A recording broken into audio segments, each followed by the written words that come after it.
We're So going this live, is by the way. And we're live. Oh, yeah, And of we're course. live. So, Makes sense. what's up, everybody? Welcome to another Let's Talk Live. I know this is random. I do apologize. Had some technical difficulties earlier this week when I was going to do the whole other thing, and my webcam decided to die like right then, and my sound system died right then. So, yeah. I just had to spend money that I didn't want to spend. But if you're looking at the screen right now, I got Shadow Fox with me. Shadow Fox, how you doing, man? What's going on? I am not Jay. I am. He is not streaming. He is the stream. Yeah, I am the stream. So, we were gonna just play something at random, and I was thinking fighters, and Phantom Breaker I have not tried yet. I have not tried. Fighting EX Layer I have tried. I kind of regret that purchase, but I'm gonna try to stick with that one. I'm gonna try to stick with that one. Blaze Blue Central Fiction have not tried yet. Haven't tried that one either. Yeah. So, and I don't have my. Never heard of Smash Brothers. Never heard of Dragon Ball Fighters. Never heard of Blaze Blue Cross Tag Battle. I mean, all those are good. Actually. Yeah. I mean, gosh, why did I pick these games up? Yeah, I actually like this one. Shaolin versus Wu-Tang, Eastern Heroes. I actually like it. I hope the second one gets brought to the So the second one's out on Steam, I think. But I hope that should have happened a long time ago. That should have happened in like the 5th generation. Yeah, but if you're a fan of Shaw Brothers and Kung Fu Theater and the Wu-Tang series, you will love this. You will love this game. Now it doesn't have online, but I mean, it's good, but it ain't for those the people that like this. You know, are people of a certain age of a certain age group. And if you're gonna play multiplayer with that, it's probably gonna be locally anyway, so you can laugh about it or whatever. Yeah, because most people don't know who the hell these people are. Yep. The only people you're gonna notice is Bruce Lee, Donnie Yen, and Jackie Chan. Everybody else, you don't know who the people are. I do. But the epic beard stroke from hell. Like, you gotta know. You gotta I love that dude. That dude was awesome. But let's see. So eeny, meeny, miny. Hey Mo, Samurai Showdown? Works for me. Samurai Showdown it is. So we just gonna wax poetic about just random silly stuff. First things first. Google. And we're gonna talk about this in depth on Sunday, but I just saw that today, the whole Stadia thing, and I'm gonna look into it some more, but well, I mean, if they're going to refund people, that sounds okay, because it was a subscription service. It wasn't something that you buy and then you keep forevermore. Yeah. Well, my question is, because I hate to be that guy, but I kind of saw this coming. But because when you can't explain it, when you got Phil Harrison, number one, we got Phil Harrison. Yep. When you can't explain something. Like, because people were confused for like the first 2 years anyway. Then all they kept doing was throwing out buzzwords. It's going to be able to go to 8K. I'm like, dude, we can't even get 4K stabilized, and you're talking about 8K. The sad part is they're Google. That's what the sad part is. If anybody's going to be capable of doing it, it should be Google. Yeah. Well, you can if you stick with it. Yeah. The problem is they don't stick with it. So Google doesn't stick to anything. They jump to the next thing so quick. Google Glass, anybody like that's? I mean, I like Google Glass. I like Google Wave. Hell, we know how much we love Google Plus.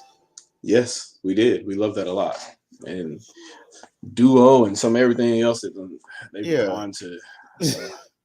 They've switched so many different products. It's just, which is why I was like, I kind of saw this coming, because I was like, dude, y'all can't even explain this, and you can't explain it, and you don't really have a, should I do survival? Yeah, do survival. So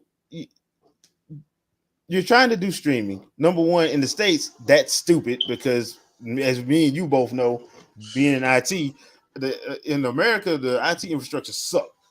So Google knows this more than anybody. Yeah. So them trying to do that was like, Are y'all serious right now? I think their knowledge for how stupid the American customer base is overshadowed the failure of our infrastructure as far as internet goes. I think they were like, well, they'll overlook all the issues, and because if we just say enough buzzwords, they'll buy in because they bought everything else Google. So why wouldn't they buy this? And to be fair, people did buy into it because that's the first thing we heard when we saw that first what was it, Stadia Connect. I'm like, dude, they hadn't said nothing. Oh man, this is gonna be 8K. I'm like, dude, that doesn't make sense. Oh man, you just hating. No, that literally doesn't make sense. I'm just like, how do you develop the games? They did answer that, but then I'm like, so every studio has to buy a data center worth of servers? I don't. Yeah. Like, well, this is the Google Stadia development kit. I'm like, that's a rack of servers, bro. Yeah. That's not a. Yeah, that's not. Now, let me ask you this: do you think it would have been better if they would have came out with an actual console first? I think so. I think it should have been. It basically should have been an Xbox Series S, basically. Like no disk drive, no nothing. Like here's the box. These are the games. Sign in with your Stadia account and get all the stuff. And it basically just would have been another Xbox Live, basically. Game Pass, whatever you want to call it, and then it would just be built into the system, and there would be nothing else. And then that way, you still have the box that you're selling to people, quote unquote, so they think that their stuff is on the box. Basically, you'll be doing the Dietrich move with the Infinium Labs Phantom, if anybody remembers that vaporware. But that was like the first system to come out. Jesus Christ, that's a lot of blood. That's the first system to come out talking about, hey, you'll be able to, download or stream your games kind of situation. That was like one of the first systems way back in. It was in between the 5th and 6th generation. It was rumored during the 4th. But, yeah, that could have happened in the correct way. It's just the smart people in the room obviously weren't able to tell the people with the money and to make the decisions what would happen. Because I'm fairly certain there are people much smarter than me and you that stood in the room and said this isn't going to work.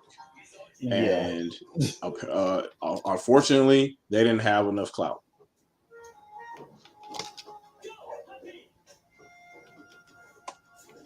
Yeah, my only problem with that was, like Andre said, when they first did the first little show, they're like, this would have worked perfect if they would have had Google Plus to go with it. Yeah, because then you got a whole environment to share your games to and all that. That would have helped a lot, actually. I think they would have had to change a lot of the rules, though. Like you would have to create a Google Plus gamer account. I don't think the whole real name and all the other kind of stuff would have worked too well. No, it wouldn't. And everybody isn't gaming as a business, so you couldn't have a brand account. Like it would just have to be like a gamer account, because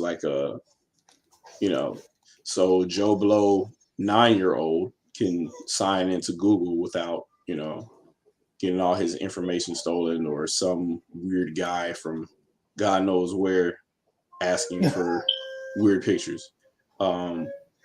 So that kind of stuff, it just needed to be a situation where Google Plus will integrate properly.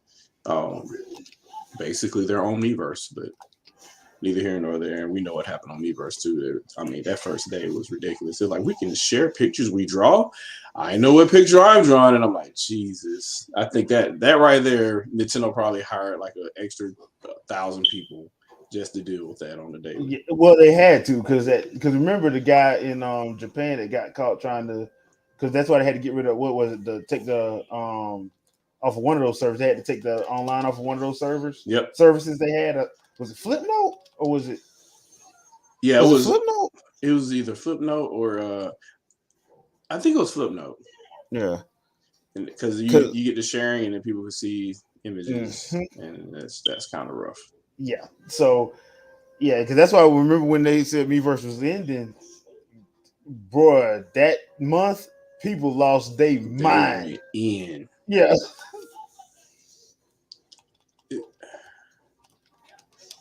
Who is this? This is who is this you're fighting? Yoshitora from 6. Is he prepared? Does he have enough weapons? Nah, not really. Like, you only got 2 hands, bro.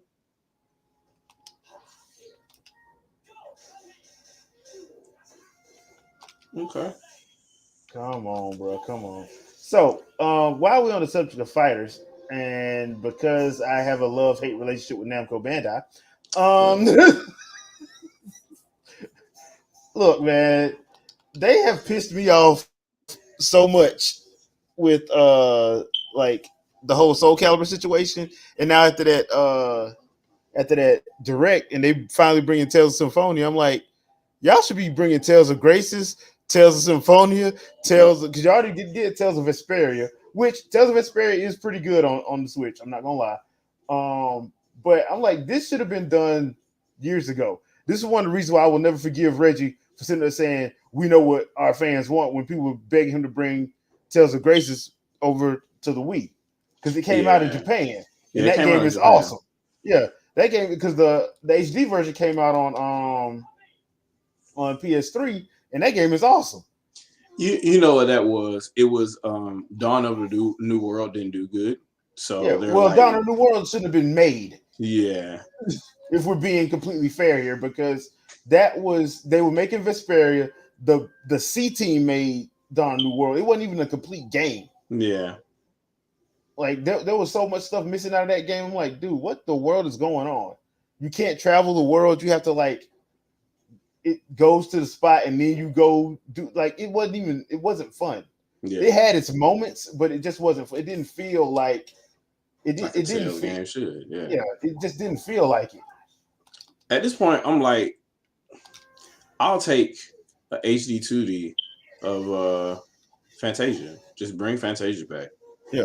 Oh, by the way, everybody in the chat, just in case if y'all are fans of the Tales anime stuff, Fantasia and Symphonia are available for purchase on Amazon. They redid them, so you don't have to spend $500 to get the the old version from Gideon. Because Fantasia just came out today. I just got mine today, so oh no, you don't. Yeah, I love the fighting games. I just don't know. I don't know the situation with Google. We'll see what happens with them. But Namco will just be Namco. They're going to continue to waste their money. This is what I don't get about Namco. Like it's not like they have a bad relationship with them. I could see if it was a bad relationship. But the problem is they have a good relationship with them. You let some people tell it they the ones that actually made Smash Brothers. I got into an argument with somebody about that. I'm like, no, dude, Sora made Smash, not them, but whatever. Yep. They were just he was the director and he's like, I'm gonna build this game. These are all the things that need to be made. Build that, build that, build that, build that. I'll piece it all together. Yeah, that's kind of how that goes. But that was like that one situation. I forgot what game it was. It was like it was like a B team studio in Texas somewhere. They worked on like 2% of a game and they're complaining about that we didn't get compensated properly. I'm like, bro, you're lucky that you be a part of it, but okay. Like it's just, like some of these studios, man. I'm like, I gotta get y'all repertoire up before y'all start complaining. Like I'm looking at some of these studios like, man, y'all have made like 0.5 of a game and you're asking for a full salary. Like, I don't know. That's strange to me. Well, the other thing too is like because and I know I had not talked about it on the podcast, and that's like the whole contractor situation they got going on. Yeah. I read a little bit more about it today. I'm like, dude, that guy was so stupid because, dude, if you're a contractor and people who work contracts know this, if you have an issue, you have to take it up with your company, and your company goes and talks to them. You don't talk to them. You don't. Yeah, that they're there to mediate. You have a Yeah. contract with somebody that's not them. Yeah. So the guy, it came out that the guy tried to talk about unionization with Doug Bowser. Doug Bowser doesn't know who you are, dude. Oh my god! Like you need to talk to your contracting company and talk about unionization. But at the Yeah. same point in time, if you're a contractor by default, like a lot of contracting companies by default, by the name, by them being contractors, they have waived certain alienable rights. The Yeah. reason why they're contractors to begin with is because getting a real employee is going to cost more money because you got to take care of that employee. Yeah. So is this one of those things? I Well, don't know why people think that's well, I yes, think, workers' rights is great, but but that's the it nature depends on. of the beast. Yeah, but it depends on your job too. Yep. Like, bro, it's different if he's actually working at Nintendo. That's different. Yep. The problem is he's not. And then on top of that, it came out that he was the one that was leaking information to websites. Wow. So that's why he got fired. So I'm like, wait a minute. So hold on. You're saying, and look, I get the whole unionization thing, but from the articles I'm reading, I'm like, something ain't right with this story, man. Some just ain't right. Because, like, I know, because you have to read your contract when you work a contract job, because everything will be in your contract. If you have an issue like that, you have to take it up with your company, and your company goes and talks to the prime, which is the person you work for. But you know how that goes. This is the whole Wii U saga all over again. Because journalists would get to the bottom of the story and say, hey, this is a contractor. Let's find out who the name of the company is that contracted him. And let's study their business practices with said contractors. And then the headline wouldn't be Nintendo anymore. It would be that contracting company. But we all know Nintendo drives clicks. And some contractor name we don't know of that contracts with Nintendo doesn't generate clicks. Yeah. But that's the part that I've read about it. I know it's still going on, but I'm like, okay, well, if this is what happened, then that's it's a messy situation from what I've read about. It's a messy situation, but at the same time, I'm like, dude, you're a contractor. Yeah. I'm like, This is one of those situations where, even though it's not your responsibility, the best thing to do, bare minimum, if not just for PR, is to just say, hey, look, we do not tolerate this. We make a public statement about these certain things we do not. We believe in workers' rights and all this other kind of stuff. Like, they have to say all of that stuff just because it's the right thing to do, even though all the details are wrong. So, and I hate to say it, but yeah, you have to assume blame of something that you didn't do. Yeah, because I was catching up on that. It was on NintendoLife.com. I think is the where they went back to that. I'm like, what? I'm like, okay, I still don't get. I understand he was upset, but I'm like, at the same time, I'm like, dude, you're a contractor. Did you not read your contract? Did you not go to your company? If it, because that's what you have to do. You can't just like, oh crap. I hate a Moxa. But yeah, you can't just do that. You just can't go just because, I don't know who follows me or that's on this channel or not, but I would imagine that some of these people follow me, so they already know this is coming anyway. But yeah, so yeah, quick little surprise there. Yeah, we'll talk about that later. Yeah. But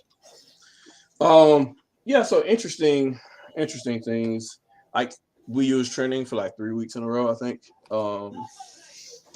which is insane. And Xenoblade Chronicles 2 is trending today. Oh, okay. Can we talk about that for a quick little hot minute, man? Yeah.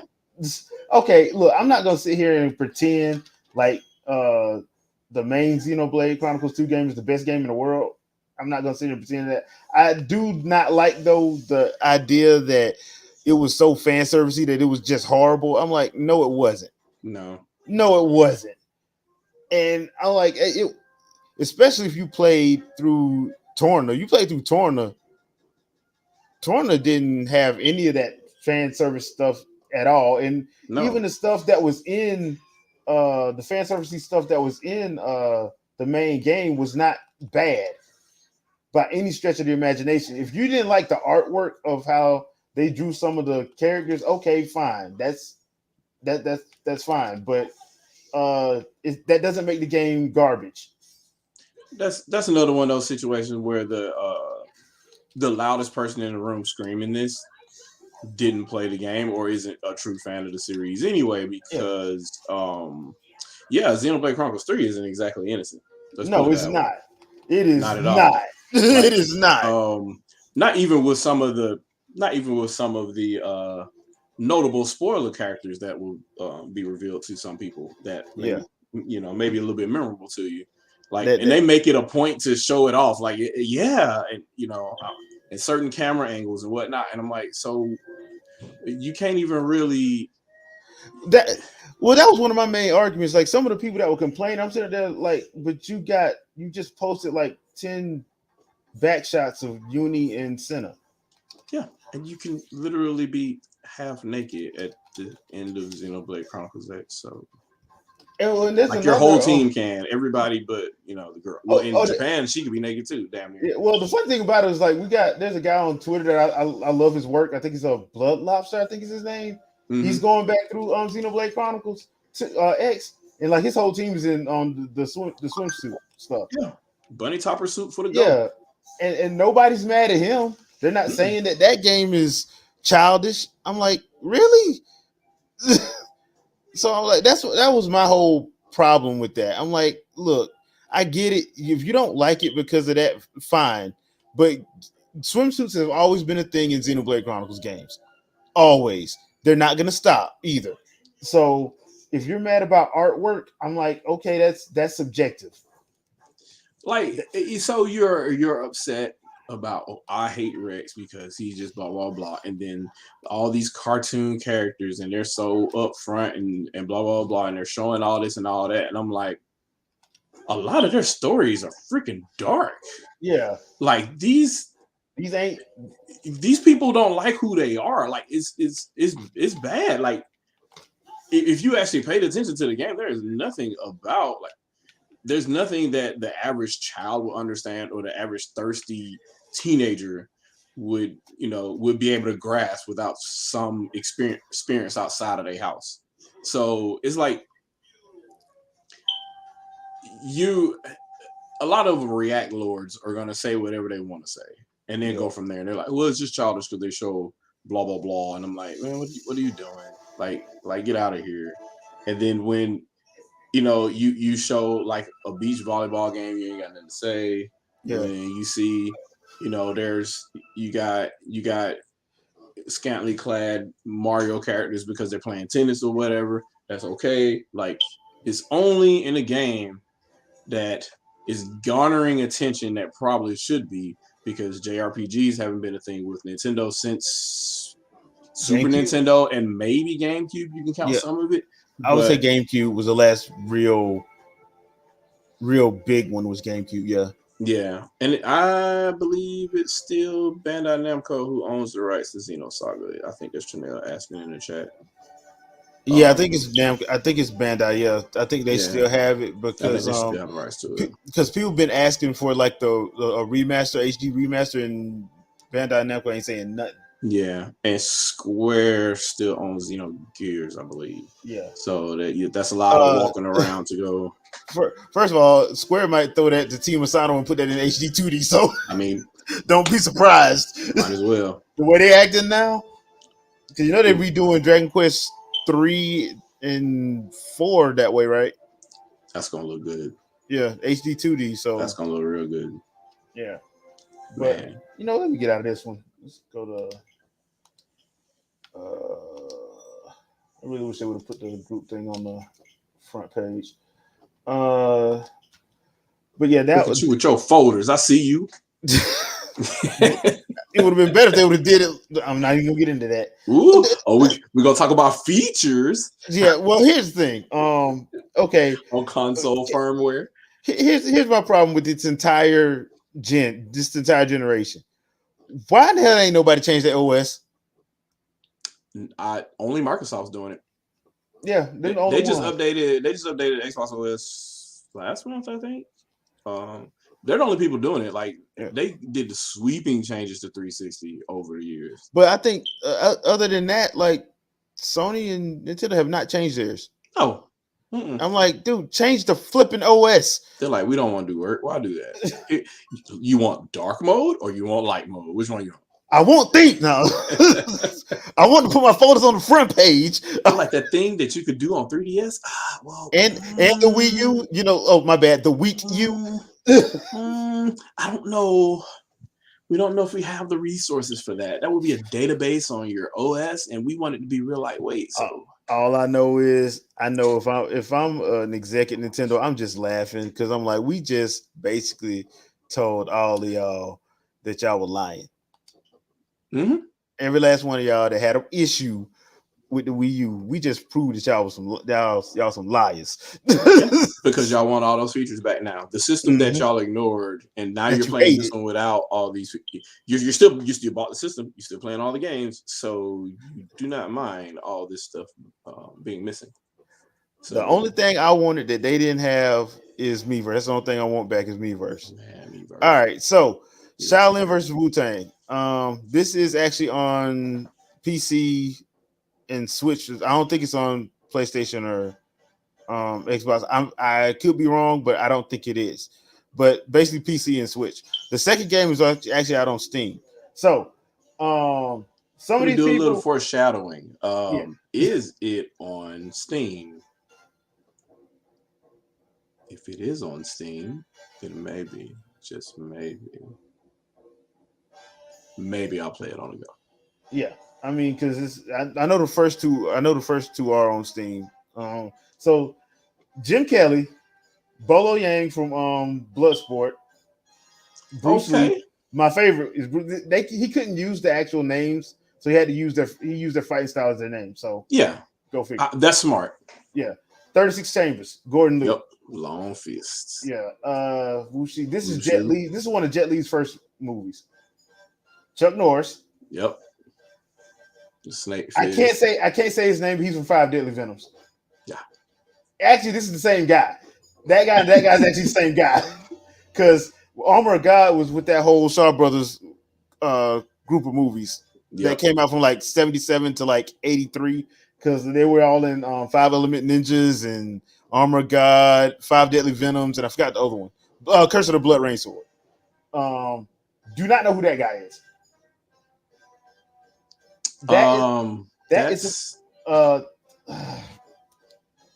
can't remember the guy's name now. It was right to my tongue. Is that Bloodsport? I think so. That's Van Damme. Yeah. Ninja I was not done. God dang it. Ninja was actually not a bad movie, but I didn't like it. I didn't like Ninja. I thought it was stupid. I don't know who that guy is.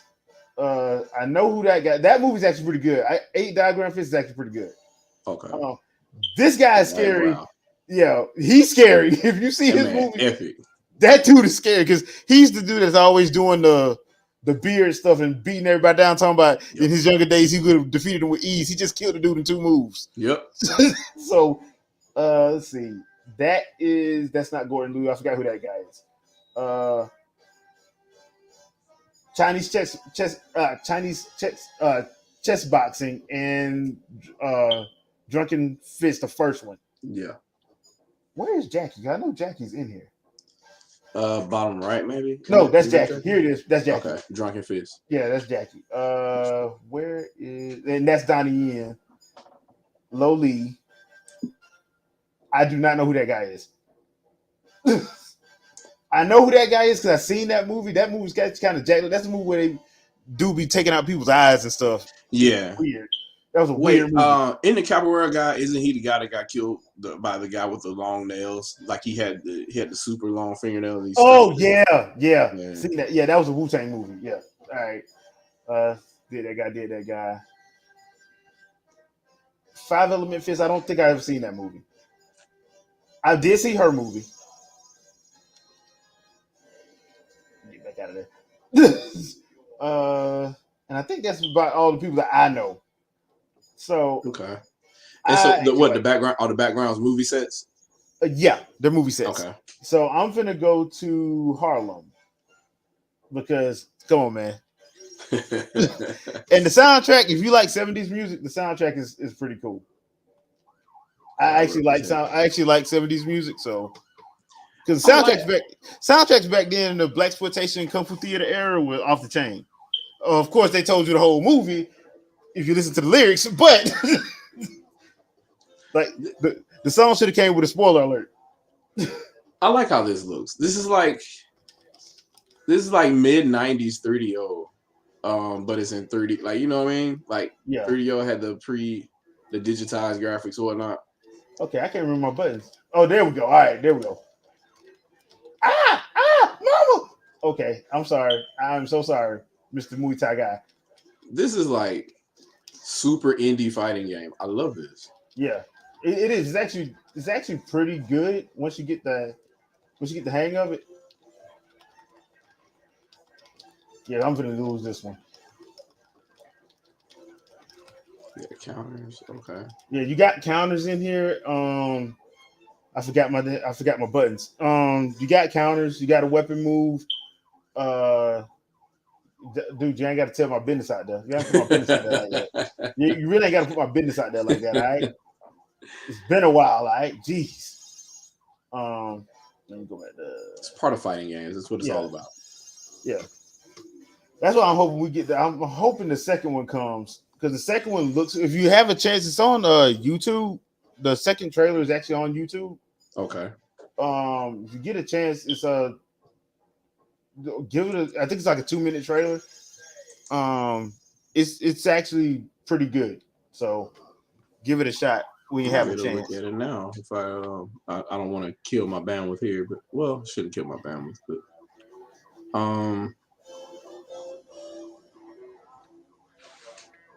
I kind of wish I could find the soundtrack somewhere. That's what I was thinking more than anything else. The soundtrack probably.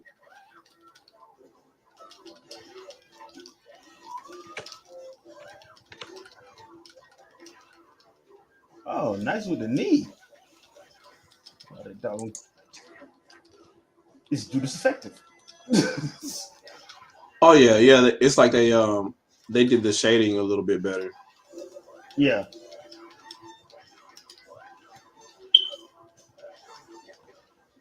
You see, man, I'm gonna tell my mom on you. There you go. Yeah, I'm gonna take a look at this one and see how it looks here. Dark Void, we're supposed to be upset and probably boycotting at some point. But it's all $70 miss. Yeah. I'm gonna whoop your ass like I did in that damn Coliseum. And I just thought about that. Isn't that the first $70 Switch game? I just thought about that. Yeah, and it ain't even Nintendo doing it. It's Bethesda. Wow. I mean, to be fair, I think that's what was pushing Sony. To be honest with you, like, because 2K was just like, you know what, we're doing it, and they're like NBA 2K before they even told you what the prices of PS5 and Series X games were. They were like, our game will be $70. I'm like, Jesus. Well,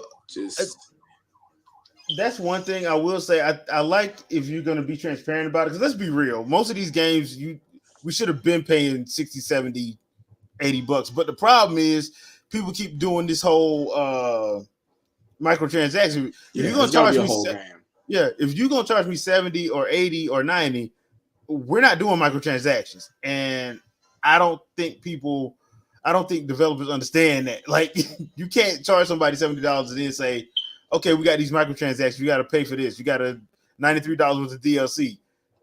Nobody's doing that, Koei Tecmo. Nobody's doing that. So the graphics look way better in this one. In the second one, because this one, I think he did this one by himself, if I'm not mistaken. The guy is on Twitter. Dark Void. This is Shaolin versus Wu-Tang. Eastern Heroes. It's on PC. The first and second game is on PC. Only the first one is on Switch. Yeah, it looks pretty good. Yeah. So, it's one of those games like it's a love letter to like the whole 70s kung fu theater blaxploitation era of movies. So a lot of these characters, if you grew up watching those or you've watched any of those old films, because they did redo them a few years ago, and they called it Dragon Dynasty. A lot of those movies were in that whole Dragon Dynasty collection. So if you were actually able to find some of those, they didn't do all of them, but if you were able to find some of those, you probably looked up. But that's basically what this is. So, and I'm not going to embarrass myself anymore. So, that game looks fun. Yeah, it is fun, but like I said, I'm one of those people like because I don't have a problem playing couch co-op, and that game's couch co-op. It doesn't have an online. Hold on, how dare the graphics look rudimentary? That game runs like trash. Like it's not running at the acceptable frame rate with the appropriate visual fidelity. I wonder when digital. I don't know what fidelity means, but fidelity. Yeah. Fidelity Investments. They're good for your 401k. So we're going to talk about MK11.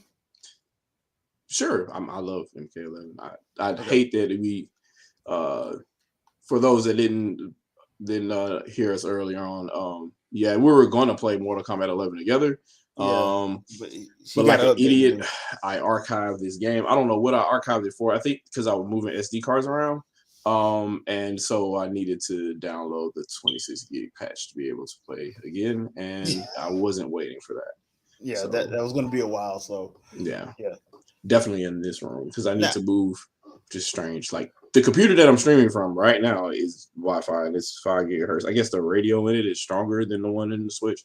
Like I have to be a little bit closer to the access point somewhere in the house to pick up 5 gigahertz. I don't know why, but for whatever reason, that makes sense.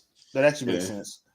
It's the same thing in my son's room upstairs. Like his PC gets 4 bars because I guess the antenna is stronger or whatever, and PS5 just on struggle. It's like, oh Jesus, like so yeah. Ethernet for him in that room. I do need to get another Google Wi-Fi thing. Yeah, in the loft is not a problem because that's where that's like it just sits right up there as an access point, so that's not an issue. But this is the only corner of the house where I don't get full range. And the 5 gigahertz is short throw anyway. You just have to make a good estimate and do it. I did not do a full wireless survey like I should have with maximum coverage of 5 gigahertz. How dare you? I didn't factor in this thick wood desk right here being a problem. How dare you? I just have to add another access point. I'll probably put one outside in the mudroom further out here, and that'll probably give me better coverage. But Classic Towers. I'll do Classic Towers. Katana looks great in this game. She does. How dare you sexualize her? No. I like the fact that they, she's actually Asian in here, like because before, foreign or American girl pretending to be Asian girl as the actor or the motion capture actor. How dare you sexualize her? Yeah, sure. I'll say the same thing about Jax and Jackie Cage too. I could always just sexualize Goro.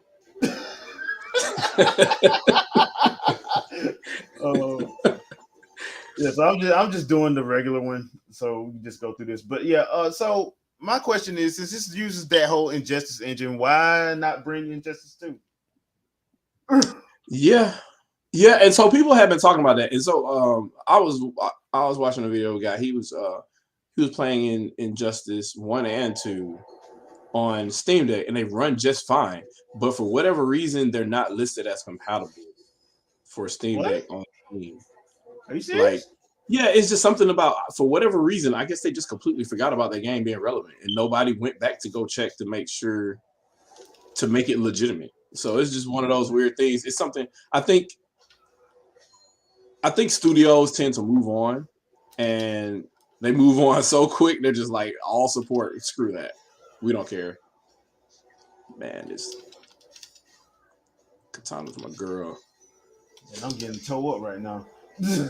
But like competitively, I will probably prefer Jackie though. Oh no. I think I'm gonna die. I think Injustice 2 was not on Wii U. I think just the first Injustice. Just the first one, because that was one of the ones that was a launch game. Yeah. And Dark Void, I may have to cover that on the Shadowcast, where you're talking about what's supposedly going to be next generation chip. My only issue with that is you probably seen some discussion of me talking about it on Twitter. So I don't like the assumption that chip is part of the SDK. Because the SDK leak doesn't mention it at all. It's just conjecture from that Twitter guy that's been talking about this since 2021. So and if you go to any of the threads, like one dude tried to link me to one of the threads on the one of those Nintendo rumor threads or whatever, and he linked me directly to the thread, and then it makes the same leap as well. It doesn't say, hey, look, well, we found this thread talking about this chip in the SDK. They did not. So it's not there. So I'll give more detailed information on that later. Because, how is her head still on? And this is why I don't like doing fatalities. Oh, this man. Is better. Yeah, they're way better. This is way better than doing a fatality. Nintendo's kitty, though. What are you talking about? This had no more heroes on it. Oh, yeah, you're right.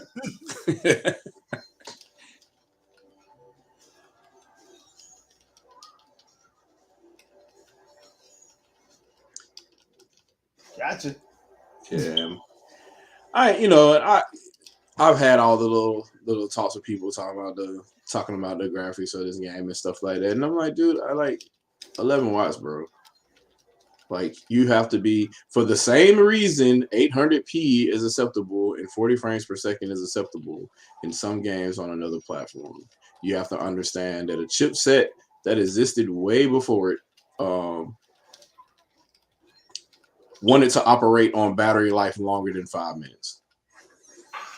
So you have to make some type of concessions because you want to play this game offline with a cartridge as much as possible, probably with somebody else next to you to play co-op, and you don't want to hear the fan, which, you definitely will hear the fan on any other system you play this on, to include PC. Oh crap, I forgot to finish it. Screw it. Yeah, man. Like even are you talking about the Switch Pro? The Switch Pro, yeah, right. Yeah. My sources, man. My sources. The Switch Pro would have the NVN API and not a Linux API. Let's put it that sources, way. Man. My sources have told me that the Switch Pro will be coming out in December of this year. And somebody on Twitter mentioned that too. Like, they were like, "Hey, so these guys that are these sources all the time, like, have you physically seen this stuff?" Nope. And they're like, "Well, I have a source." Wait, but you're claiming to be the source. Yeah. So as you claiming to be the source, you're saying that your source saw it. Okay, so did your source physically see it? Well, they're really trusted. Did you or did you not? And people have conversations online. Like, I've been on podcasts, and then when they get offline or whatever, and then they start talking, they're like, "Hey, so what's the rumors on this, blah blah blah," and they start talking, and I'm like, that doesn't sound right. And I'm like, so you're supposed to be a reputable source of information? Yeah, you do a lot of collab videos with other popular YouTubers and stuff like that, but what you just said is not even remotely accurate, and therefore that chip is not going to work. Like, just all those kind of things. They're saying stuff like, at one point in time, they were talking about, they were saying that, hey, another chipset was gonna be there or whatever, and that it was gonna work. And I'm like, those two chips are not even in the same family, so backwards compatibility with code is going to be an issue. That was one of the first things I was thinking of. So I'm like, if at least even the current rumors right now, at least they're they're accurate with regard to, hey, can you port code? Like your code should really be the same, and then existing code will still run. So at least that's there. But some of that other stuff, I'm like, y'all throwing out SOCs that they won't even be able to read the stuff that's currently on the system right now.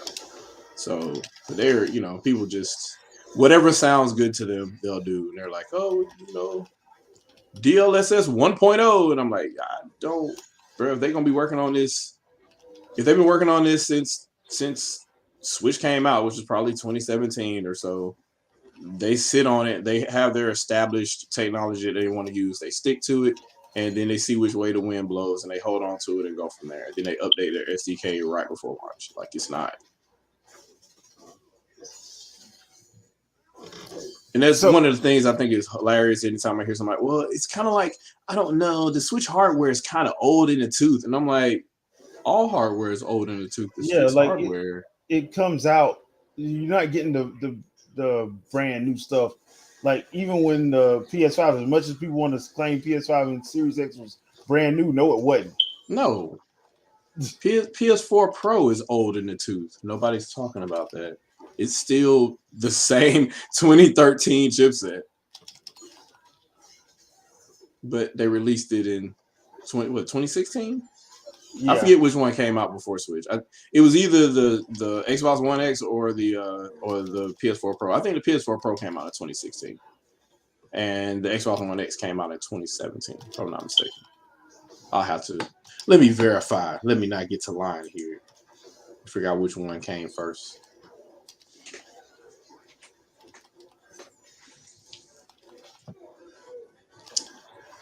God dang it. I will not lie. I do like Fujin's design. I do not like that though. That hurt my feelings on an emotional level. Honestly, I've always liked all of Fujin's designs. To be honest with you, I've always thought he was a cool character. Oh, he was. That's why I don't understand why they never brought him back until now. Yeah. Which also reminds me, hey guys in the chat, do y'all remember Mortal Kombat Legends? Should they bring those back? Personally, I think they should. Just me thinking out loud. Because I did like Shaolin Monks. Sub-Zero, not too much. I mean, Mortal Kombat Mythologies. Sub-Zero Mythology was rough. That game was broken. That game was broken. Boy, those platforming sections. Man, now I know people love to talk about Dark Souls and all that. No. We're not going to sit up here and act like Mortal Kombat Mythology Sub-Zero was not one of the hardest games. Man, ever. I was done when there was a level that I was struggling to get through, and there's a gap you clearly can't jump across. And then I figured out that you could slide in midair, glitch, and then jump. And I'm like I hate how? This game. Yeah, like how? I hate it so much. Yeah, the Xbox One X came out in 2017, so the PS4 Pro obviously came out in 2016. Yeah. That's accurate. Oh, so that's what I was doing wrong. Okay. Oh, I'm never going to finish that. All right. I was going the wrong way. Okay. It's kind of cool that they have those obscure brutalities in there. Like some of those requirements are ridiculous.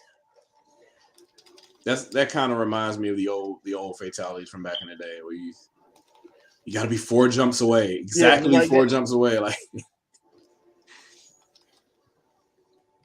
you must be doing a combo with all kicks. Press block once. Yeah. Like then be in sweep range. Yeah, like what in the world? Like, how are you supposed to get that?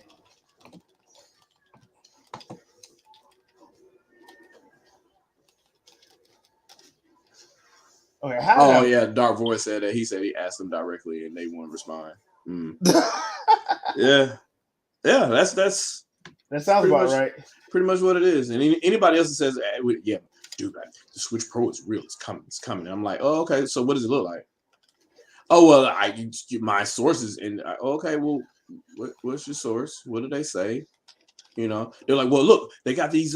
They did the leak, and then you can see the new chipset, blah blah blah. And I'm like, And if your chipset, source is that Bloomberg guy, you are really barking yeah. up the wrong tree. And when you sit there and you look at the chipset, and I'm like, this is the same family. This is just either an overclock or underclock of the same thing. And I'm like, this is probably not what you. It's probably gonna be a Switch Mini, and sure enough, Switch Lite came out. Yep. And the OG Switch, or I mean, now the new Switch,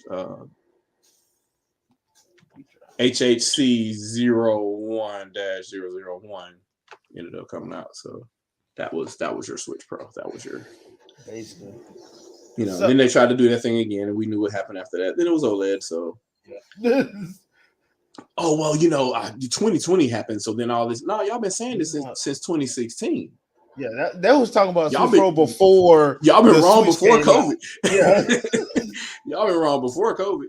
You saying Nintendo know the future? They're like, well, since COVID is coming, let's not make a Switch Pro because we're gonna in 2016 when they're making these rumors, we're not gonna make a Switch Pro because in 2020 there's gonna be a global calamity.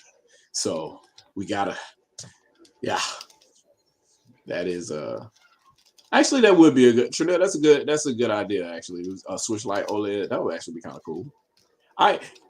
People hate on Switch Lite, man. That D-pad is what's up though. I'm gonna be playing all of the indie games with that. Like this, that Switch Lite disappears quite a bit in this house. Yeah, he said he wasn't being a butthole. He asked a legitimate question. Yeah, and he's right. He said they do more damage. They do more damage to the fan by getting their hopes up. Yeah, and that's correct. Yeah, and why do you need clicks that bad to where you need to talk about something like that? Like because man, it's about these YouTube monies. I get it. I get you're gonna have your Dreamcast guy and your Super Metal Dave that are just gonna, and as long as you don't take them seriously, and if you like listening to their voice for whatever reason, even though they get all kind of facts mixed up all the time, that's okay if you understand what it is. It's just entertainment, right? At the end of the day, right? But for people to take on the role, because they're not denying when somebody says, "Oh, you're a known source and all this," and when people come out with these articles and say, "Well, they've been right in the past and they're a great source of this, blah blah blah," and known leaker so and so or known insider so and so, they don't rebuke any of that when it's said about them. So why y'all be way wrong and y'all know this stuff isn't coming out and y'all don't fan the flames? Why don't y'all just like, look, okay, before this gets out of control, I don't really know all the ins and outs of this. I'm making an educated guess. Yes, temper your expectations. Yeah. I've had my ear to the ground and I've heard some people talking, and this may happen, but maybe not. Well, I mean, Andre's been more on point than most of these actual leakers. Oh, Nostradamus for sure. Yeah. For sure. He throws them out there, and I'm like, bro, like your batting average is a little high right now. Like, yeah. you just scroll through some of his videos. I'm like, that's a game. That came out like a couple of weeks after he said it. Like, and then you come to find out that like Capcom and Konami was following him. Bro, it's rough. And here we sit, year of our Lord, 2022, Street Fighter 6, just all this, man. And now I wish that I did do that podcast on him, so some of the stuff that I would have talked about on there would have been included. Because I damn sure, like day one, I want Evil Ryu. Like, I need that. Like, I don't want a secret character. I want you to announce him as a legit day one. He's there. They got some moves on, but my thing is, I don't think it's coming to anywhere. Well, I know they ain't. Here's what I don't understand. If you're using the same engine, right? Why can't it come to, every system? Because you would think that Capcom's like money. Yeah. But and that's the thing too. They don't like to do their job. Like, they're a publisher and they don't. This is what I said ad nauseum on Twitter. Like, I made my threads and people were like, well, this didn't come to this system because specs. And I'm like, Have you heard of the iPhone? Like the specs don't mean nothing, man. I'm sorry. Have you heard of the PSP? Have you heard of the Vita? Notice how like whole ass PS4 games came to PSP and Vita. Like, I don't know what else you want me to tell you. And the Vita, for all intents and purposes, I'm just going to say computation-wise, just on CPU. I'm not even going to talk about graphics, just CPU alone. The Switch shits all over the Vita. And all kinds of PS4 games came to Vita. I don't know what else to tell you. And they look great on that system. So if there's time, money, and effort, and talent, it can be done. Because you just, all you're doing is rearrange your art assets for the same engine. You're going to a different platform, so your assets don't have to be as high. Just make sure those dedicated assets for that platform are there, and you don't have to worry about any issues. So that's the bulk of the problems now. Because as you can see right now, we're looking at this Unreal Engine 4 game right here running. This is the custom Mortal Kombat 4 engine or whatever. Yeah. With your net code. Yeah, rollback net code. Yeah, rollback net code. All that stuff's in here in this game, and all they did was adjust the art assets accordingly. The game still plays the same. There's nothing really missing from the core gameplay experience there. That is true for the majority of these modern game engines out here. If that can't be possible for your engine isn't modern, and you shouldn't be proud of it. No. Or you have a custom engine like Luminous or something that doesn't work anyway. Exactly. It only works for the demo PC that you built for your studio. Yeah, that's because it damn sure don't work on console. Yep. I mean, that's why I'm scared for Forspoken. Yep. And so, like Gwen, I heard what he said over here. He's talking about Virtual's panic, but no, I don't like that either because that's an excuse. This is a job that those publishers should be doing. What they should be doing is they should have teams for all these platforms. Really, the lead platform for all of these games should be making dedicated versions for every single platform they're going to. There shouldn't be a need for a port house. The fact that publishers are being so cheap is why port houses exist. They don't want to spend the time on something because they think it's not going to make money for them. Your job as a publisher is to take that risk.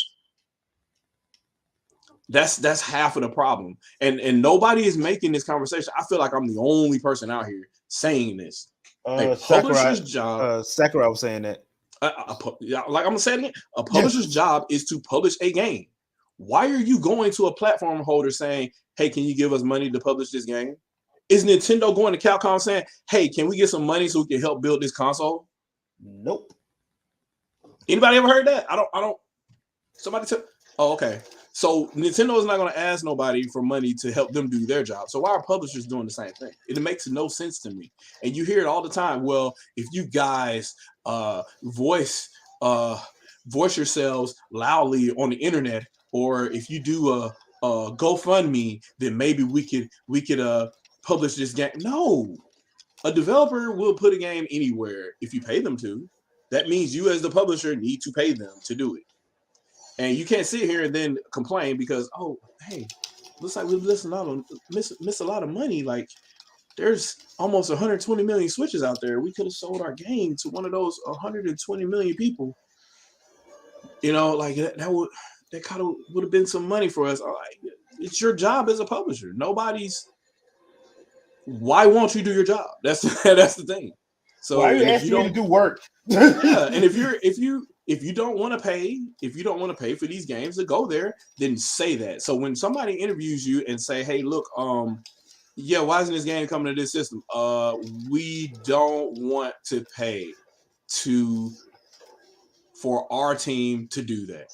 All this talking around where our focus and it's not in our wheelhouse, and well, that platform is kind of more for it. Just say the truth. Say what Cliff Blazinski said out loud. We cannot compete with Nintendo on their hardware. If we put Gears to War next to Splatoon, we lose. Just tell the truth. That's kind of like, I mean, that just is what it is. But they don't want to do it. So Chronicle over here killing everybody. Let's go. I'm gonna tell my mama on Chronicle. Anyway, she's like, you're Lego pieces. I'm going to play with you. I'm gonna tear you apart and put you back together. It's great. I will say this: if you're a villain, can you please get some dental insurance? You control time and your teeth are jacked up. Hey man, that's how they do. That's every like villain. Gingivitis is the number one cause of all tooth decay. Hey man, they're like toothbrush. What is that? Like, I play Gears of War on Switch if I could use Isabel from Animal Crossing. I honestly think that I think Bethesda would do that mess if they I think they would do it if it was allowed. I think Gears would have been cool on Wii U, to be honest with you. I mean, with the but then you have gyro and people be complaining that it's cheating. I'm just like, if you're playing through the main campaign and you running and stuff, and then you're looking, you got like a little live map below you or whatever, and then you're hearing chatter, you got a radio and all this kind of stuff going in your hand. That'd be an immersive experience, man. Like, people don't know how much of a difference Batman Arkham City Armored Edition was. Like, the amount of detail that was added to that game, like, that was a next generation experience. Like, that really was. That was the goal of the system, to be honest with you. There was just no other game published by WB on Wii U that would do that again. They had already given up and said, we're not going to spend that money. Well, I don't think it was that. I think they just, because it wasn't, oh, God dang, she's doing that crap again. It was one of those situations where because the games were making money. It wasn't like they weren't. So they can't say they weren't making money because they weren't. They can't say they didn't know how it worked because it was there in the launch games. So magically you don't know how to do it in the second game in the series? Like, that's just strange to me. Like, Call of Duty Black Ops 2 was amazing. And then now you get another Call of Duty game and you're like, well, we don't know what to do with the second screen. Like, and then the killer of that was Ghost, where they had already got in trouble for copying their own maps. Yeah. So, like, why would you not? It's so weird to me. That whole scenario should have been a wake-up call to gamers that the press isn't your friend. Yeah. And these publishers are not your friend. Like, buy whatever games you want to, but don't think that any individual publisher has your best interest in mind. They have their own agendas, and usually they're profit driven more than anything else. They know that if they keep Nintendo at bay, they won't corner the market because they can't compete with their software. So if their software is on there in addition to everybody else, that's essentially antitrust without antitrust, because who's not going to want to play Nintendo games? And if you go to that, you go buy those Nintendo games and they're like, oh, all the other games are here too. I guess I'll play those. So they have to drive the narrative or come up with other excuses for you not to play there. Okay, so, well, let's go on and talk about the elephant in the room then. Soul Calibur. That's just interesting topic. But yeah, we already discussed that one. It's just heartbreaking. More legal than anything though, because we all saw what came out last week with the whole the leak of Sony contracts and all the other kind of stuff. Oh yeah, right? that stuff. So you have a non-compete clause. And so the crazy thing is, this wasn't Sony's idea. This originally started back in the old school ruthless Nintendo days, back when they were them and Sega. And then once Nintendo was like, well, it kind of doesn't really matter because we have first party games too. So people will still come over here and we'll still make our money, so it doesn't matter anymore. So once they went to Super Nintendo, they didn't really care about that anymore. Well, Microsoft jumped in with Sony in the 6th generation. They're like, we'll do it. They're like, hey, if it's going to come to Xbox, it better be just as good or better than PlayStation. Also, don't make a Nintendo version. which I always found that to be weird. Like, why would you even say that? Yeah. But I did. Then you hear the thing with who was it? Peter Moore talking about, oh yeah, we started the console wars, but we started it to bring gaming together. No, you didn't.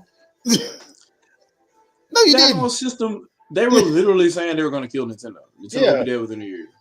That was their goal. Yeah, because that's when who was it? Peter Molyneux came out and said, "I will never underestimate Nintendo ever again." So some dude actually had the picture of the actual contract, the letterhead or whatever, and Microsoft owned it. They're like, okay, we'll make it part of our history, and they made a whole collage and everything of Microsoft history before the Xbox launched or whatever. And it ended up, I don't think it made it into the documentary. They talked about it, but they didn't show a picture of it. But Microsoft actually has, ever since it went viral or whatever, Microsoft has a picture of the actual letter of them saying, hey, Nintendo, please come be a publisher and developer for us. Like, they were not joking. They really did that too. And of course, Nintendo laughed. But and the rest is history. So, well, I know about the whole Tokyo visit. Yeah, they visited too, but they had an actual letterhead. I'm like, they were not. They put it on paper. It's okay if in talks or whatever y'all have that, but they put it on paper. They were not playing like lawyer style letterhead. Please come do things for us. Yeah. Also, you will work for us and you will never make consoles again. Like, what? I mean, but if that's what you're used to, if that's what you're used to, you're gonna say that. I think Dark Boy has a question. What would it do if it did release like next year? What would it start with? Probably be either Metroid Prime 4 or Mario Odyssey 2. I'm starting to ask the question. If Switch came out, if a new Switch came out right now, and it was called Switch, like it's in the same ecosystem and all that, and it supported 8K ray tracing and all that, what changes? But it doesn't have water though. It can't do 4K if it doesn't have. It can't do ray tracing if it doesn't have water. I'm saying at this point, I think Nintendo would be dumb to say, hey, look, this is our new system. Also, and it's the same ecosystem as Switch, same SDK, all that kind of stuff or whatever. It just does higher resolution or whatever with ray tracing or whatnot, right? And what we're gonna do is make games exclusive to the new system. I don't think that's happening this time. So I'm almost to the point where I'm like, it kind of doesn't matter. I think the only people that would do the whole exclusive on whatever the new Switch would be third parties. I really think that's what it would be. I don't think Nintendo would do that because it's too easy now that you don't even have to make the API anymore. NVIDIA is, and their whole goal is we're making sure all our stuff is same across the board. So if you have that, it doesn't matter what the specs are at that point. You're coding you have one code base, and that's NVN. Yeah, that's true. So like at this point, I'm like, what? Everybody's saying all this and they're so excited about it and all that, but I'm like, I don't think anything changes unless it's a true console successor and it's completely different, like a Wii U or what have you, like a completely different concept or Wii or whatever. Unless it's something drastically different like that, I don't see a reason for Nintendo to make exclusive games for it. It would just be a Switch home console, I guess. I guess you could say that. Yeah, because I mean that would be the only reason to. And nobody's gonna play 8K in their hand. No. So what 1080p on the go maybe like you'll go blind if you do that. Yeah, 1080p on the go. If you can't do 1440p now, you can't read. Yeah. Like it would not be one of those situations. It would not be very. It would not be very useful for people to have that close to their face. Honestly, we're kind of seeing it now. Look at the struggle that Sony and Microsoft are having right now. They can't. how do you differentiate between these platforms now? You don't. Everybody's still buying PS4 games. Like that's the truth. And I mean, to Sony's credit, like, can't nobody find a PS5, so nobody's really out here trying to. Can't nobody buy PS5 games if the only systems are for people that are trying to resell PS5s. Nobody's trying to resell PS5 games, just the system. So there's obviously going to be some type of disparity there with regard to availability. So I guess it kind of makes sense at the end of the day, but I think that's a problem too, because Sony's got to make money back some type of way, and if they're making money from PS4 software instead of PS5 software, that's kind of scary. I mean, just depends on how it works out for them. Yeah, I mean, that could be profitable, but then at some point they'll say, "Why are we printing these discs?" And then it'll be future PS5 consoles will only be digital, and they won't even report the sales anymore, because if they do, then people will be like, "Man, dude, only 1 million copies sold on PS5 and 10 sold on PS4." Yep. So that'd be one of those things, and I don't know.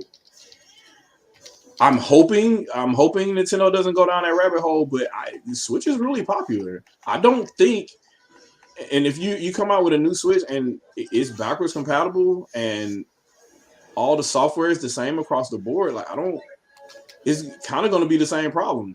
People with an OG Switch like me is just like, why can't I still use that? I'm going to still use that too. And there's no need for me to buy a new game if you're going to, quote unquote, upgrade me to the 4K version if I already have the base game. So, and now you have a software sales issue. So I think it's got to be something different. And if it's not something different,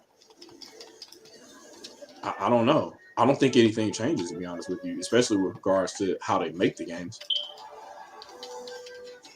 So I don't know. That's just my little 2 cents. But that's just from a common sense standpoint. I don't really see, short of something we're not thinking about right now, because you know how Nintendo likes to give you stuff you didn't know you needed. Yeah. Short of something like that happening, I don't.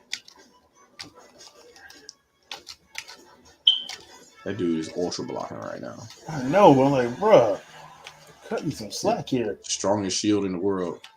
It's like he quick shielded like 10 times, and somehow it got back bigger every time. Like, how is he doing this? Yeah, that's an invincible shield. I gotta love Mars. But yeah, I have no idea what they got planned up for next, but I'm hoping that they kind of go back a little bit to some of the stuff that was on the Wii U. I would love for the Miiverse to come back. Mm-hmm. I would love for that to come back, but I think a lot of people would love for that to come back. I would too. Because it's just, you had your own social media site. Yep. Strictly for the games. So, and then as soon as they got rid of it, everybody started wanting it to come back. I'm like, wait a minute, y'all did all this stuff. That's the other thing that actually upset me was when in the 8th gen, you had a whole backward compatibility. You could play everything they had that was available to play. We don't want that. We want new games. Microsoft says Game Pass. Oh man, this is great. So we can do game preservation. Wait, what? So let's use English, right? Game preservation. To preserve, meaning that we're going to keep it for a future date, because currently right now we can't keep it for a future date. What game is that? Like, there's obscure games, there's MMOs that are defunct now. I talk all the time about like games like Weapon Lord and some of the old Data East games from back in the day that they're in publisher hell right now because we don't know who they belong to. Games like that are lost to time because one company owns the code, another company owns the publishing rights, another company owns the IP rights. There are games with situations that are worse than GoldenEye right now, just sitting out there floating, and nobody's talking about that. They're talking about Nintendo games. Nintendo is still an active company. They've been around for damn near over 200 years now at this point. Yep. So, well, it ain't 2085, but over 100 years plus they've been around. So, and I'm trying to figure out what games does Nintendo not still have the code for? What is lost? What can they not remake and resell for you? What game do you have that does not work anymore? Like my NES still works right now. Like if we're going to preserve games, and that's my thing, because what they're actually talking about is probably some obscure third party game, which at that point you need to go to the third party and talk to them and, hey, what happened to your studio? I need that code because we're trying to preserve this game. It has nothing to do with the platform mode. So that's the whole thing. Like, not like Gwen said, Nintendo opening their own museum. Like they're reselling you your games. Like, this is the second or third time they're reselling their games to you. So you already had backwards compatibility, GameCube backwards compatibility. Now you had Wii backwards compatibility. As far as preserving the need to be able to play those games or whatever, so your discs are actually worth something, right? So you can actually still play them. And then they're like, well, you know what? Now we got virtual consoles. So if you bought those games, you still have them. They still work. They're still there. They're not lost to time. They're still on your system. They still work. Turn on that system and play them. And they're like, well, there's people that aren't born yet that won't be able to buy these games. You can buy a pre-owned console with all those games on it. Yeah, that's the other thing. I've never understood. That's the answer to that. Oh, like, because they need to be able to go and rebuy them. Oh, okay. I'm pretty sure Nintendo will. And then you'll complain that they're selling it. Yeah. And they're milking it. Which one is it? They sold me Mario 64 8 times. Oh, okay, then don't buy it 8 times. Like, when they preserve it, it's a problem. They're milking it. When they don't preserve it, or they don't, quote unquote, re-release it 50 million times or whatever, then it's like, oh, it's lost the time. Like, bro, like, no, stop. They put an obscure Fire Emblem game out on Switch, like, and people were complaining about that. Like, dude, they care about their stuff. They will bring it back.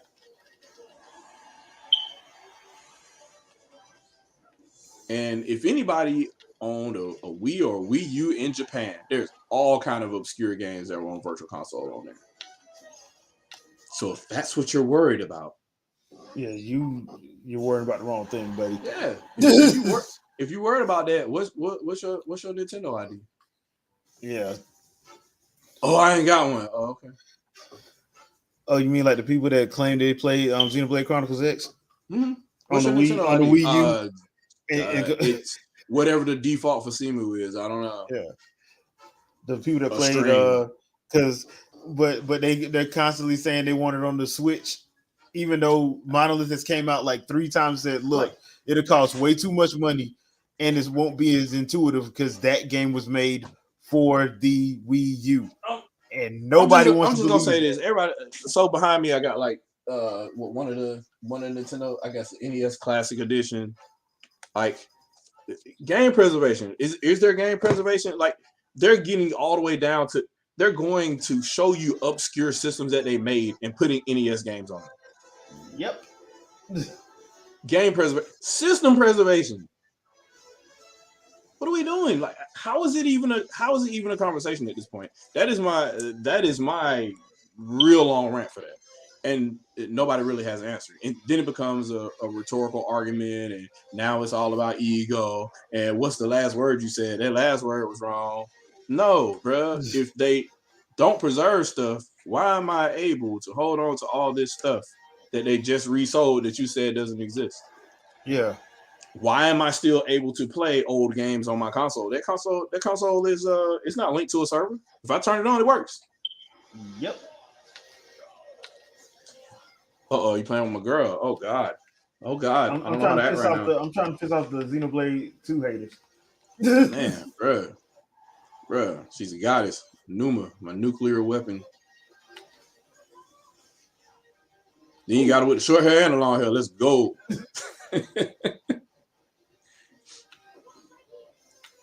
It's a game preservation of the fraud because every time Nintendo upload a game to NSO, people get upset because that's not the game they want. Yeah, that, and they're like, "Well, I'm not going to pay for Nintendo Switch Online. It's not worth it to me." Game preservation, though. But you on you're on Mario Kart every Monday. Yeah. So you playing it? You playing the Mario Kart somehow? Oh, it's my friend's account. Okay. Cool story. Somebody paid for it. Yep. And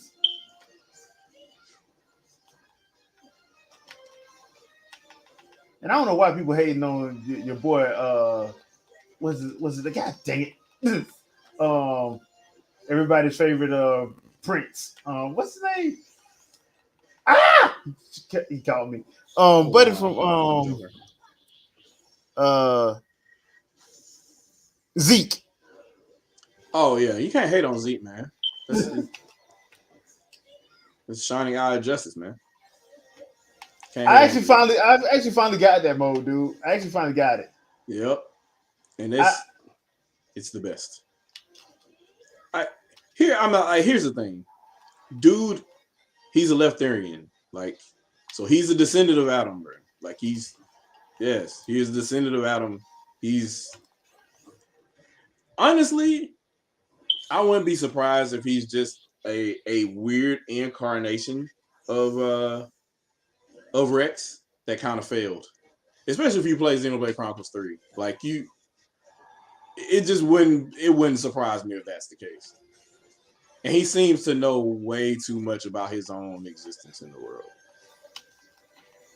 And he does that same old thing too with the whole fourth wall break, stare at the camera. Hey, I'm gonna give you this message.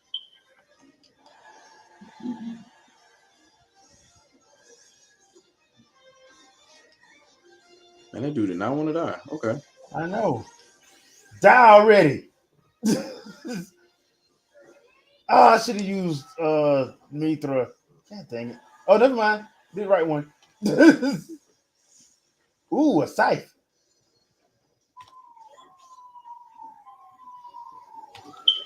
Got him. Ping pong, ping pong. Yeah, I just. Oh, come on. I missed. All right, whatever. Yeah, so I don't what is there when people say that stuff, it's like, oh man, Nintendo's bad at game preservation. Oh, okay, what game are you trying to preserve? That's my thing. What magical game is out there that's missing? Because I do think you had a point. I think it's third party games that they're talking about. They're not talking about first party. Yeah.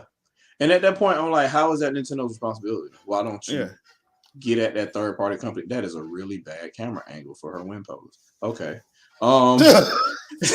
They are not playing. They put the fan service in Smash. Okay.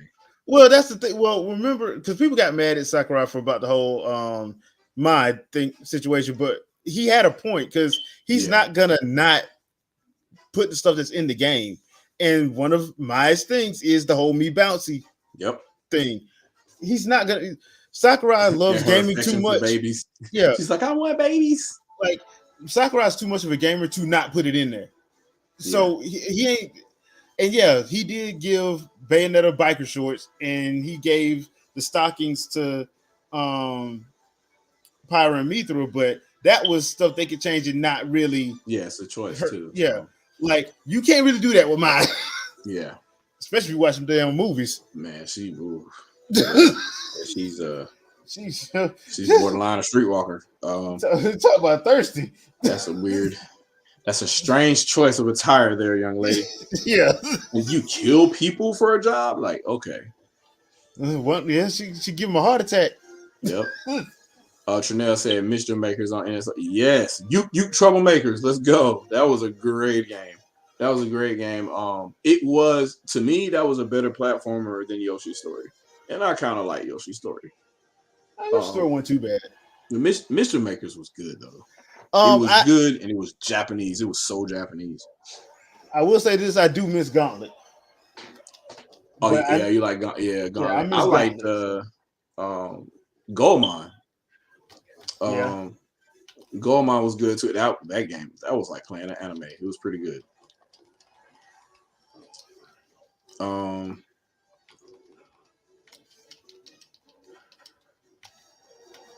But yeah, I like it's just amazing to me. Like people like, oh, Nintendo and the whole game preservation thing. Like, what are you playing right now? Yeah. This is the greatest archive of gaming history. I don't think I've ever seen anything like this in one game. Like it's just a celebration of all of the best known franchises in gaming. All in one game, and they somehow are able to fight each other in the same way, and it isn't screwed up. Like I don't know how else better to celebrate the history of games. There isn't a way to do it. Yeah, somehow I'm gonna have to get off my soapbox. Somehow I'll turn this into a shadow cast with that rant. But I really hate it, man. I hate it. And then the majority of people talking about it though are people that use emulators, and I'm like, you all on this PC emulating stuff, and you ain't never talking about all the games on the system you're using to emulate that are gone and lost to time, and you'll never be able to play again. There are exclusive PC games you will never see again. Like they're gone. MMOs you'll never see again. Text-based games you'll never see again. Old, like, indie pinball games you'll never see again that are lost to time. If anybody's bad about that, if any one platform is bad about that, y'all need to holler at Microsoft. I guess they are responsible for all the third parties on Windows as well. So they need to call everybody up to make sure every single game is available on Microsoft Windows. So as soon as you sign in with your surely paid for a licensed copy of Windows 10 or Windows 11, you get all the games that ever came out for Windows. Every version of Windows in history.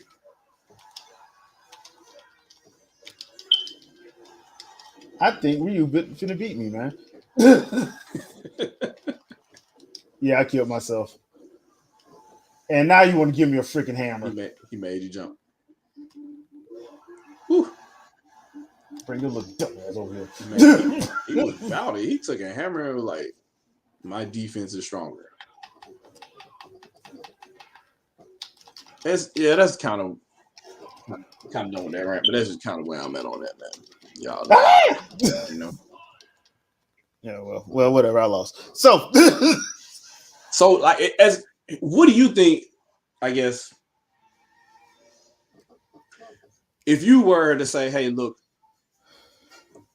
I want to preserve a game because I'm really worried about this game not being ever available again," like, what would that be?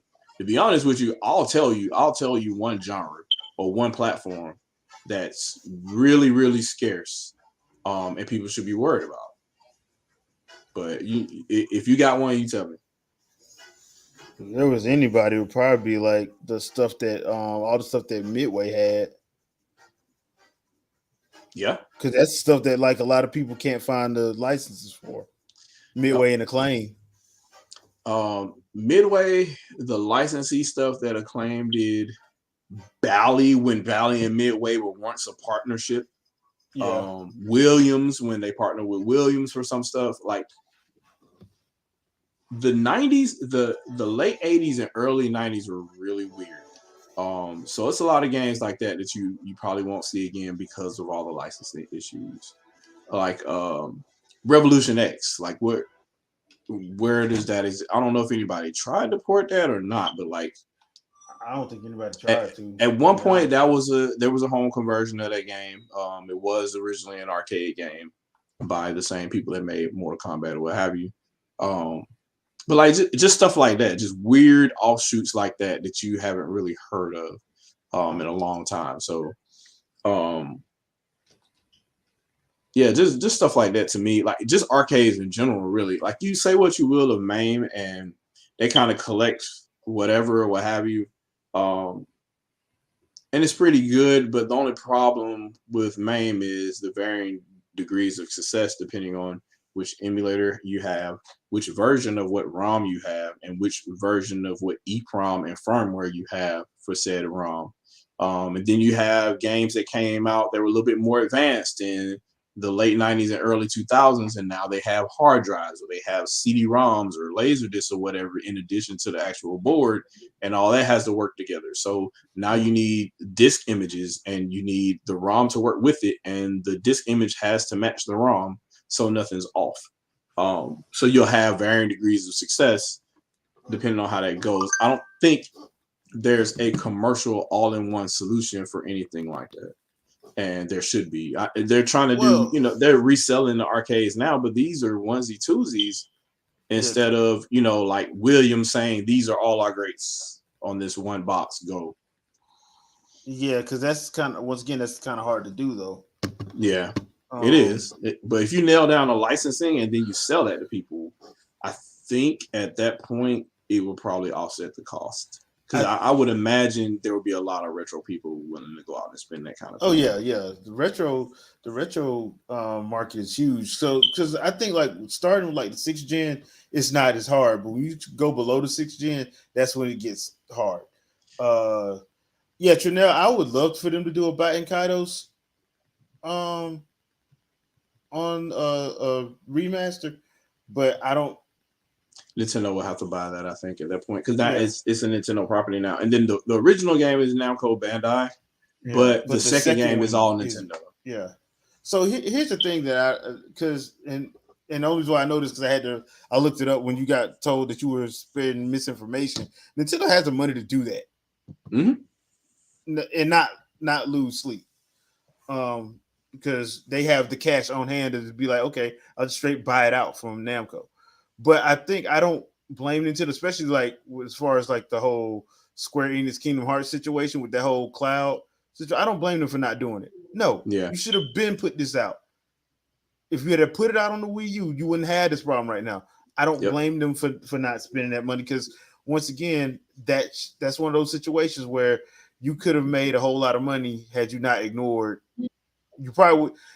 Nothing's going to stop them from being bleeding money because they have to make these $300 million games and not make their money back, and then make an anime movie and an OVA and you got to make all the stuff for the special collector's editions that you still have hard times moving sometimes. So who said that was okay? Like who? Okay, who signed off on it? I don't know. So Call of Duty, I understand because at least you get your money back from the multiplayer. Yeah, but get your money back from that. God of War, bro, like you're not gonna. Final Fantasy ain't making money, ain't making money like that no more. How many times are you gonna play? How many times are you gonna play through God of War, PS4? How many times are you gonna play through it? Really, to be honest with you. Good point. To where it's even worth it, and not just it's worth it. We made money, we made profit off of it. That each and every artist that made every inch of that game, that at least one gamer sees all of it. Yeah. Because you could completely walk past half of that stuff that people spent, tens of thousands of dollars on to design one unique tree over here somewhere and nobody sees it in the game. It's just there. This is the kind of stuff I'm talking about. I'm like, it's just so frustrating to me that that's the type of things that, that happen. And then you got other games that have bigger worlds. They may not look as quote unquote next gen as you would like. But I think that's why Nintendo made that decision to say, you know what, we're not just going to buy this franchise. We're going to buy the studio that made that franchise. And that was probably one of the best decisions they ever made. They said, come on, Monolith, we'll take you. Yeah. I mean, I wish they would have did that with Rare, but hey, yeah. I mean, but Rare, they would have had to take the Stamper Brothers too, and I don't think, for whatever reason, they were being stuck on stupid then at the time, and it obviously in retrospect, they wish they would have not taking the money. Microsoft's money, yeah, because that people love to bring up that interview, but they never get to the part of the interview where they say they regret taking the money because they were like, yeah, we had a rivalry with EAD, but they made us better and we made them better. I'm like, yeah, y'all made awesome games. We probably would have been on Perfect Dark 3 by now. Jet Force Gemini 4, Killer Instinct 5. To Trinell right now in the chat. I appreciate you, bro. Like he mentioned one of the goats. That game. Brave Fencer Musashi. Man, boy. Well, hold on. Are we talking about that PS2 remake that was slow as hell, or are we talking about the OG PS1 game? Okay, good. Let's go. Good, yeah. Because that game felt fast. The other ones felt RPG slow. Combo goodness. Yeah. Yeah, that was one of those. I don't know why, because the second one, it looked great and it had that fire. The marketing for it was fire. But when you actually played it, that game was slow. It didn't feel fluid at all, and that kind of like made me upset. Yep. So, how bad do you want your new art style? How bad do you want those next gen graphics? My thing is they should just do a cell shade and call it a day. Yeah. It's fantasy. It's not supposed to be real, so cell shade and call it a day. Because at this point, Square Enix has an issue where they love to do all this hyper realistic stuff and then they don't make the money back. Yeah. But they've found lightning in a bottle with HD 2D, but that works for some stuff, not for everything. True. So like I said, I'm looking forward to Dragon Quest 3 HD 2D because that's gonna be interesting. Live Alive. If you haven't had a chance to play Live Alive, bro, I need to play that. I need to play that. That game is awesome. I'm like, mad props to Team Asano, and they've made a lot of good stuff. RPG Factory. They made Oninaki, Lost Sphere, I Am Setsuna. Those are awesome games, especially Oninaki. I love Oninaki. It's one of my favorite games they did. So they got teams at Square that can do stuff. It's just, they stuck on the hyper realism, and I think like that's been killing them because they're not making the money back like that. I'm just like bring back these AA games. And I'm gonna say AA. I'm not gonna say B. Like Child of Light was a great release. Dude, Child of Light is still one of my favorite games. Period. That's a really good game. And it's only 12 hours? Yeah, it's not even that long. Yeah. But it's infinitely replayable. If you didn't have that many games and Child of Light was one of them, you could replay that game to your heart's content because there's so many different things to do and different ways to play that game. And there's so much stuff to find in there too. And it's not really a collectathon, but there is a lot of stuff to find in there. So that game, and I understand why Ubisoft went the way they went. I just think that they really should have did a second game. They really should have, because they made a lot of money off that. They really should have. Crap ton of money off that. So that game was great. Another game that was really well done on Wii U. Mm-hmm. But I mean, that game is good anywhere, to be honest with you. But it's a really good game.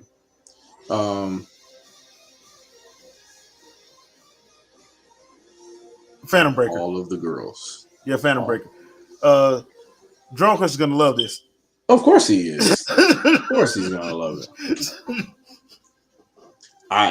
When he sees a spoiler character in the post game of Xenoblade Chronicles 3, he's probably gonna freak out.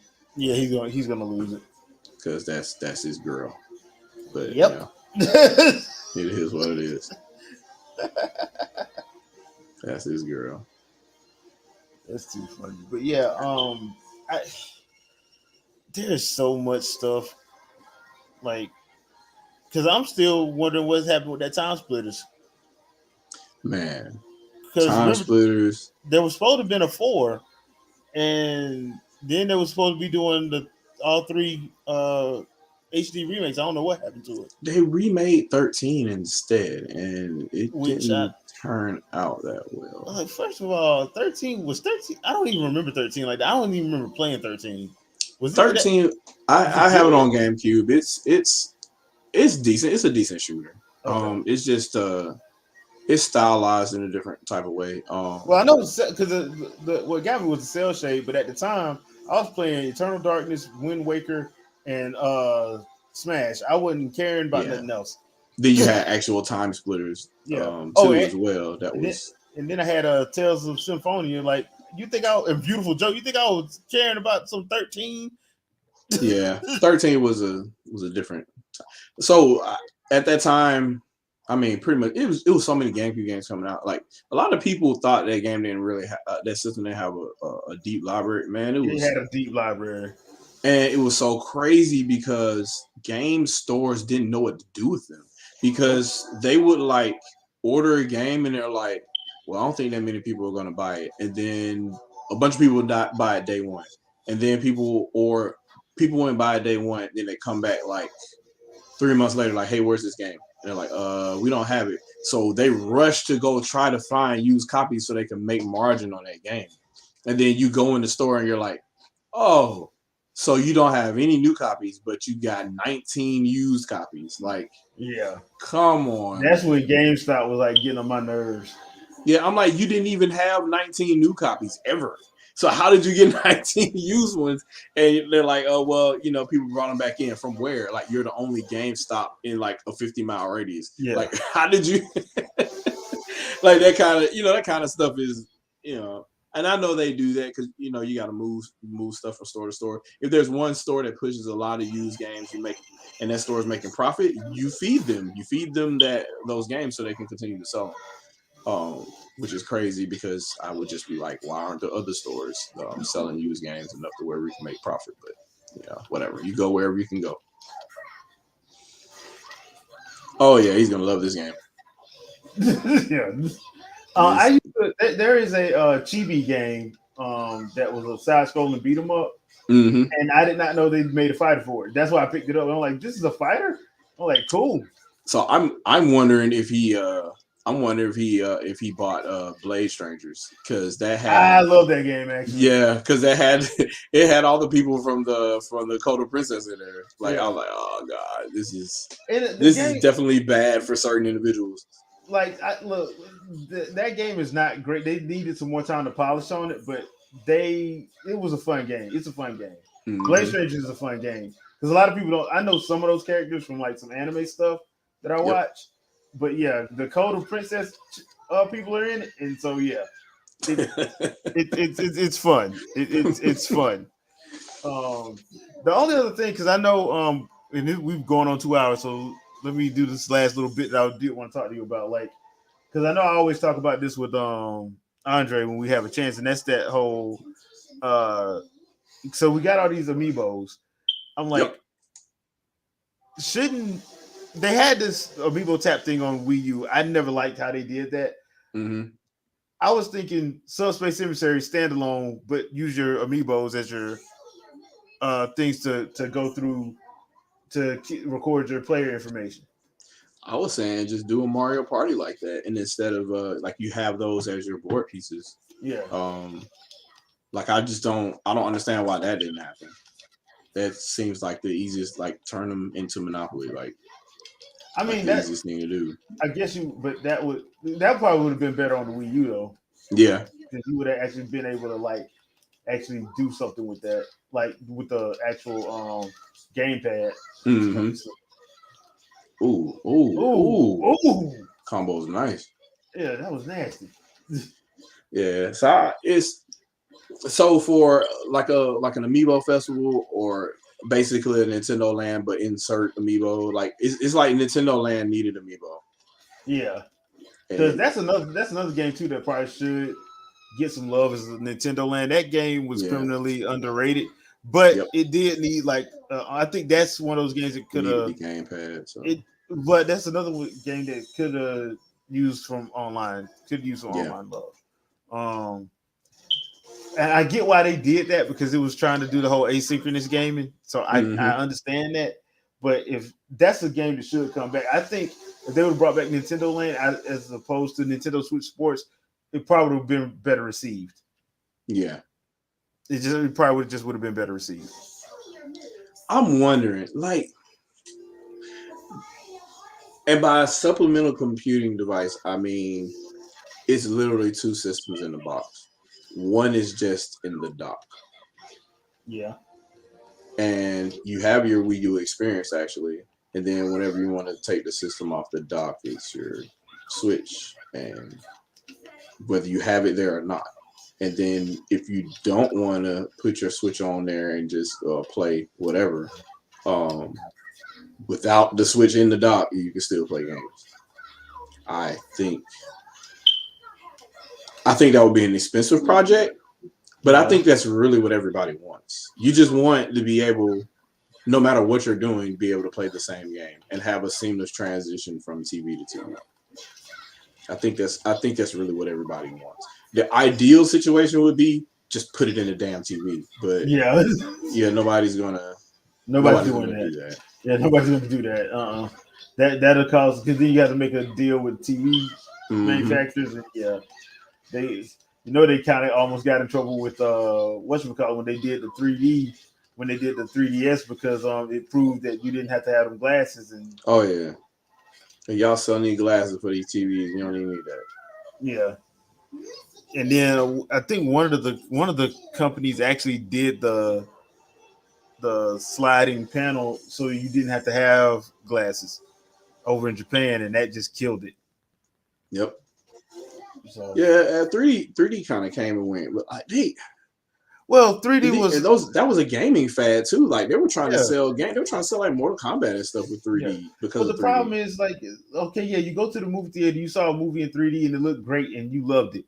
It don't translate well to gaming. It just don't. Like, even the 3DS, as much as I loved it, most time I cut it off. I think it only works well. Honestly, if it was something like how like Oculus is or something, it would have to be that type of situation where you're actually quote unquote immersed in the world for it to work well. I don't think 3D translates well to a flat screen because your perspective will always change being a human, and unless it's strapped to your face. You have to be literally in the center. Yep.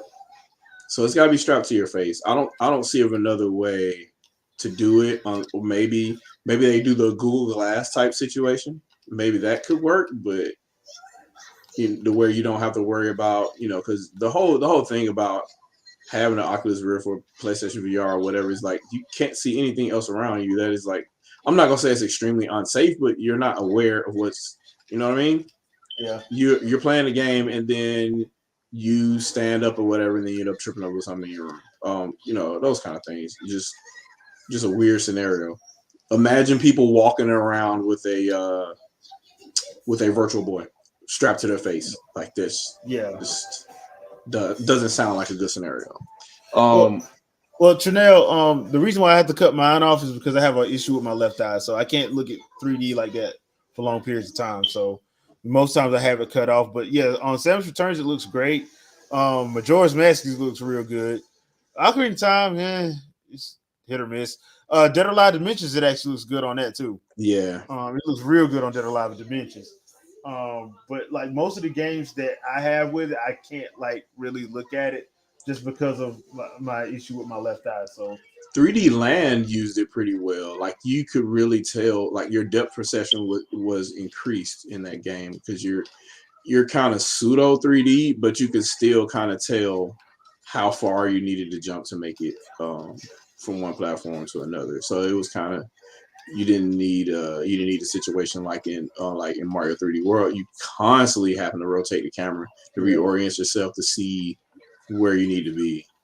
And I think that kind of worked pretty well for that game. I don't know if that's just smart programming or that's more of that's actually a good use case. I think that's an EAD thing. Yeah. That might have been, hey, this is why we built the 3DS, maybe. Yeah. And then they, other games came out before that one. But Yeah, that kind of worked pretty well. And there's a bunch of other games. Like I kind of like the effect in games that don't really take advantage of it like they should. Just little subtle things like what was it Kid Icarus Uprising when it, you did it in there? it was a Mario Luigi game, I think it was. And just little Oh, stuff like just like the text floating just a little bit above, like just seeing that little kind of subtle depth perception, looking down into a screen like that I thought that was kind of cool. That's just a different kind of experience. And you don't have to turn the 3D all the way up for that. You can kind of have it like halfway, and it still gives the same effect. So, I think the big problem about 3DS is making stuff jump out from the screen. It's more of a look into me type device. I mean, because the best one that did it was Dead or Alive to make it look like he's coming toward the screen. Yeah. It says Dead or Alive Dimension, surprising, and said and Monster Hunter Ultimate. Yeah, I didn't play Monster Hunter Ultimate on 3DS, so yeah, I didn't get that one either. But 3D Land was good, but yeah, it's one of those situations. But yeah, because I still play Dead or Alive Dimensions to this day. Would be nice if Koei Tecmo would bring that over to Switch, but we ain't gonna talk about that. But because knowing them, if they did it, they'll charge us $90 for a DLC pack of stuff that we got in game. Yep. You like bikinis, guys? $10 DLC. Like what? No, not 10. 110. Oh yeah, you're right. You're right. Yeah, you have to use the new economy post horse armor. There's a new economy now. Inflation. Deal with it. Yeah. Dark Boy, this is Phantom Breaker Omnia. There's a side scrolling beat 'em up called Phantom Breaker. And it's basically a fighting game based off that's in line with that. So, but yeah, I actually like it. It's actually pretty fun. It's a weird. The side scrolling beat 'em up is weird. So I'm just telling you that right now. It's weird in this anime. So just go with it. But it is a fun. I found it fun. If you like beat 'em ups, I think you'll like it. It's one of those situations. I know I got it. I thought I had it. I probably got to re-download it since I got my terabyte. So they use the same strategy as Code of Princess then? Yeah, basically, yeah. They're like, hey, we got a side scroller. Also, we're in a fighting game. Okay. Yeah, basically, just to kind of branch it out a little bit. Yeah. But all right, folks, that's gonna do it for this one. I hope you guys like this. Let's Talk Live. I'm gonna try to do more of these, preferably on Saturdays, and we'll still have the regular podcast on Sundays. But yeah, podcast Sunday 7 p.m. Eastern Standard Time. We will be there. Anything you want to pimp out? No. Channel A did. I put out a video not too long ago. I'll put out another one soon.